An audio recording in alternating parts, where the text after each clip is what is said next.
یوه ټیکټاکره مړه شوې ده د ګیلمنې په نوم باندې، نو چې په فحاشۍ را پیدا کولې ورکولې هېڅ پیدا نشته.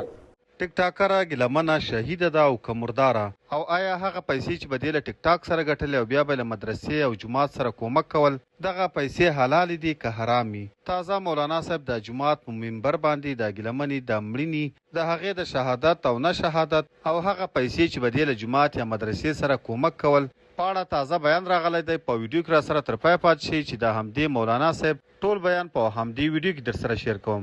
دې مولانا صاحب تازه په خپل بیان کې د ګیلمنې په اړه خبرې کړې دي او ویلې دي خبر شوم چې د ګیلمنې په نوم یوه ټیک ټاکرې چې تازه وفات شوې ده ویل کېږي چې له جومات سره به د میاشتې 2 لک روپۍ کومک کول. مولانا صاحب وایي کومې پیسې چې به ګیلمنې په فحاشي، بدکاري او زناکاري پیدا کولې او بیا به د هغې څخه مدرسې ته ورکولې، نو هیڅ فایده نشته.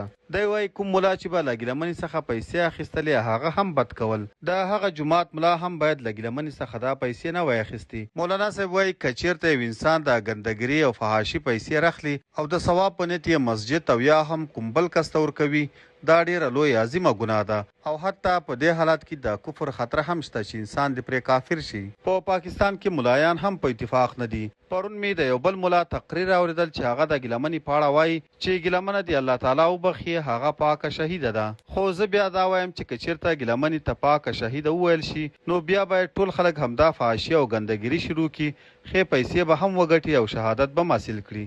دوی له اسلام څخه ګپ جوړ کړی دی. هر سړی به راځي په معاشره کې به ګندګري او فحاشي خپروي او بیا چې کله ورنه څوک ډز پورته کړي بیا به همدا ملایان وایي چې دا شهیده ده. په سوشل میډیا هم د سوشل میډیا کارکونکو ترمنځ له څو ورځو راهیسې همدا ګرم بحث روان ده. یو قسم خلک وایي چې ګیلمنه پاکه شهیده ده او بل قسم خلک وایي چې مرداره ده. ښه ده چې له دې ګند څخه زموږ معاشره پاکه شوه. قدرمن دوستانو، تاسو یې په اړه څه نظر لرئ؟ خپل نظر مو را سره په کمنټ کې خامخا ولیکئ.